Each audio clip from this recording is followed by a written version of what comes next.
wartawan udah datang, menyempatkan waktunya datang siang hari ini untuk support juga di tiba-tiba tenis ini. Jadi kalau ngomongin visi misi kita selalu sama dari sejak pertama kali Vindes Sport itu dibuat. Dari mulai kita buat pingpong, habis itu lanjut lagi pingpong lagi, Desa melawan Abdel, habis Desa melawan Onat, lanjutkan lagi dengan tepok bulu, kita mulai naik kelas lagi dengan lebih besar lagi, dan akhirnya sekarang tiba-tiba tenis gitu. Jadi visi misinya selalu sama, bahwa kita pengen bikin olahraga itu kalau bisa dibilang sportstainment, kalau bisa dibilang menjembatani antara olahraga dengan pop culture lah istilahnya gitu. Bahwa bisa dinikmati semua orang, bisa juga menginspirasi, bisa juga mengajak anak-anak muda lagi untuk yuk berolahraga. Semoga ada lagi bibit-bibit baru, atlet-atlet gitu. Mungkin ya kita nggak tahu gitu dengan di beberapa tahun kemudian ada seorang atlet yang mengharumkan nama Indonesia di bidang bulu tangkis atau di bidang tenis. Kalau ditarik mundur karena apa? Karena dulu dia pernah terinspirasi ngelihat sebuah tayangan Vindes Sport, baik itu tenis, pingpong ataupun bulu tangkis. Oke. Kemarin pas tepok dulu juga setelah acara itu banyak sekali orang yang beli raket, kemudian aktif lagi benerin tuh lapangan-lapangan komplek gitu kan. Apakah harapannya juga sama nih untuk orang-orang biasa yang nggak mau jadi atlet sih sebetulnya? Kayak sehat gitu. Iya, nggak melulu olahraga itu kan harus jadi atlet gitu. Olahraga itu kan kembali lagi buat mens sana in corpore sano. Jadi buat yuk ramaikan lagi setelah kemarin 2 tahun kita dilanda pandemi, di mana orang-orang bertemu satu dengan yang lainnya itu sebuah keharaman gitu. Jadi yuk olahraga bareng lagi di lapangan-lapangan depan rumah yang udah tadinya terbengkalai. Yuk raket-raket yang senarnya udah getas disenarin lagi, raket bulu tangkis, raket tenis, main lagi bareng-bareng. Oke, dan kenapa olahraganya ini tenis? Sementara banyak sekali olahraga di luar sana, tapi kenapa kali ini memilih tenis? Mungkin nanti kalau kenapa tenis nanti bisa dijelaskan sama ini ya. Karena saya nggak bisa tenis. Tenis ya lumayan kontradiksi sih antara kemarin kita ngomongin bulu tangkis, olahraga yang sangat merakyat. Dan kalau kita ngomongin tenis tidak dapat dipungkiri bahwa tenis itu kelasnya sangat gitu.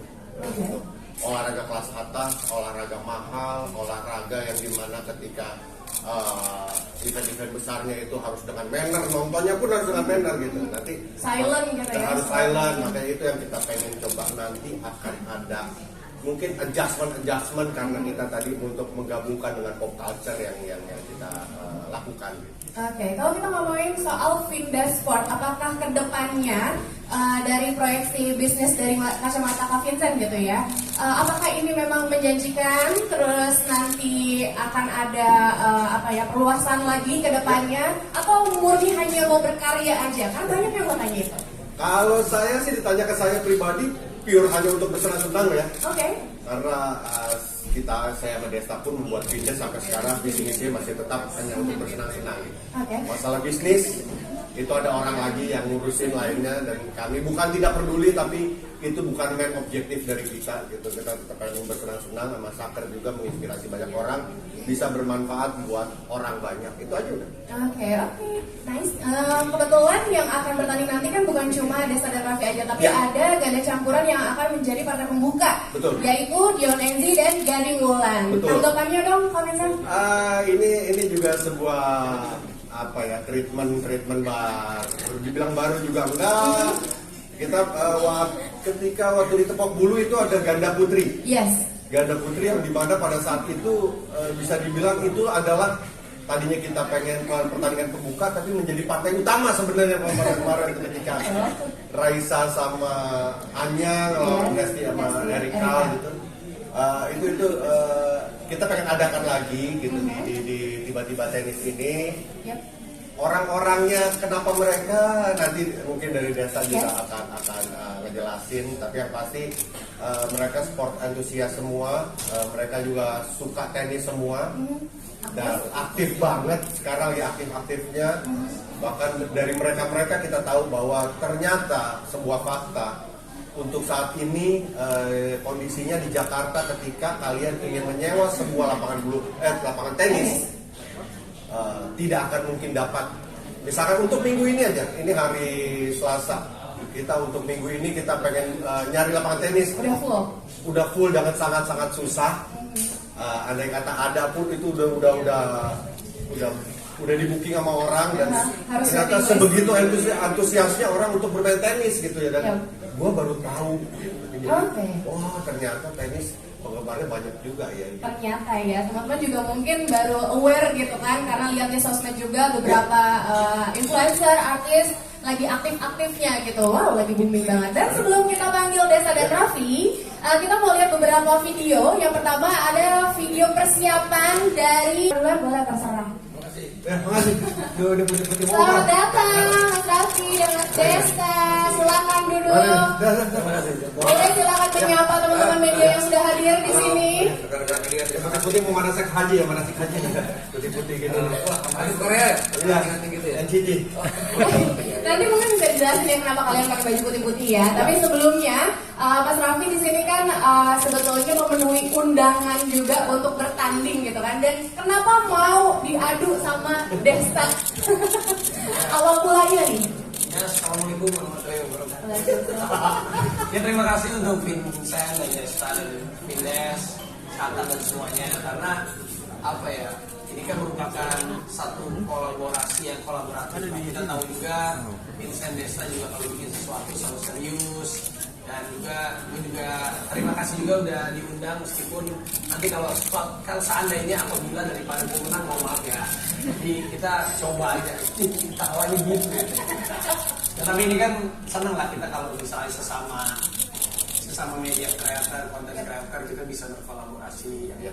Dan kita juga lihat ya Vincent Desa juga punya visi-misinya juga yang bagus. Ini juga untuk mensupport teman-teman di dunia tenis, khususnya untuk atlet-atlet tenis Indonesia, supaya mereka termotivasi lagi agar tenisnya juga terus ya udah bagus, tapi biar bisa ke atas lagi. Kayak kemarin juga kan dengan adanya tepok bulu, badminton naik lagi, kemarin pingpong bagus juga.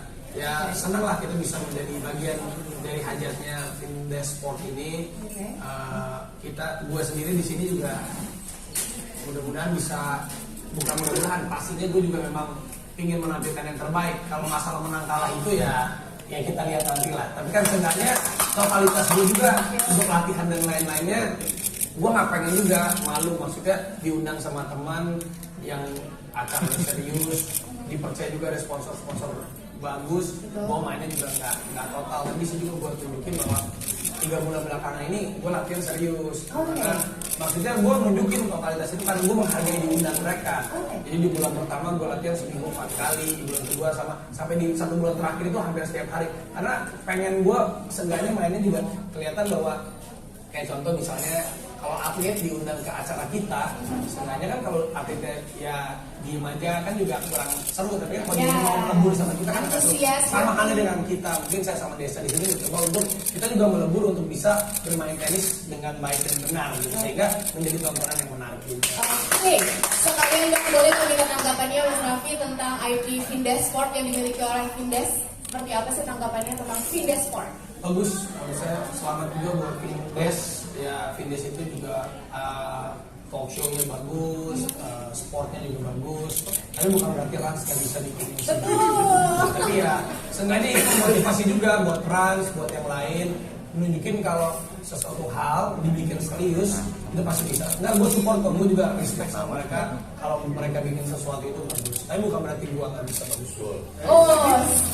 Harus naik ya. Jadi mau gue merinding atau kenapa? Lu sakit kali meriang? Bukan? Ada setan. Kita ke Mas Desa, kenapa Raffi Ahmad dan seperti apa tanggapan Mas Desa tentang Raffi Ahmad? Oke, awalnya sebetulnya pas habis tepok bulu itu Raffi bikin story.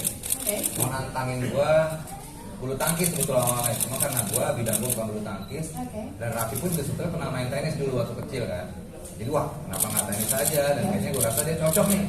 Terus gue liat mainnya juga progres setelah berapa lama. Kalau gue sendiri persiapkan dirinya tuh bukan untuk biar nggak malu mainnya, tapi justru untuk mempermalukan dia. Kalau gue gitu, bedanya mungkin itu ya. Jadi ya, tapi ya salut sih buat sama Raffi, maksudnya support banget ya.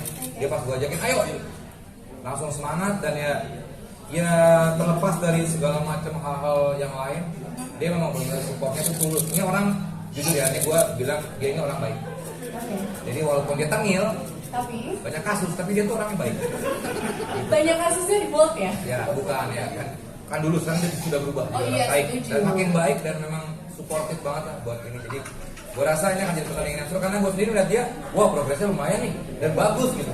Pukulannya bagus dan mainnya juga udah mulai main juga sama atlet sekarang. Apakah itu artinya juga dia adalah lawan yang seimbang untuk seorang Deddy Mahendra Desta? Oh tidak, Tapi nggak, jangan ngomong seimbang ya, pasti jauh. Tapi enggak lah, maksudnya kalau seimbang tapi yang penting sekali lagi lihat progresnya. Jadi di lapangan semua akan tergantung nanti gimana, karena begitu masuk lapangan, begitu kita berada di lapangan dengan penonton segitu banyak, kita nggak tahu apa yang terjadi di lapangan nanti. Ini juga sebenarnya message kita bahwa again menang kalah itu cuma result. Ya. Semua orang kalau main berkompetisi menang dan kalah, cuman itu pilihannya gitu. Dan yang harus orang lihat adalah bagaimana prosesnya, bagaimana menuju ke situ, bagaimana usaha kerja kerasnya gitu. Jadi nggak melulu soal Yang kalah. menang euforia berlebihan, kalah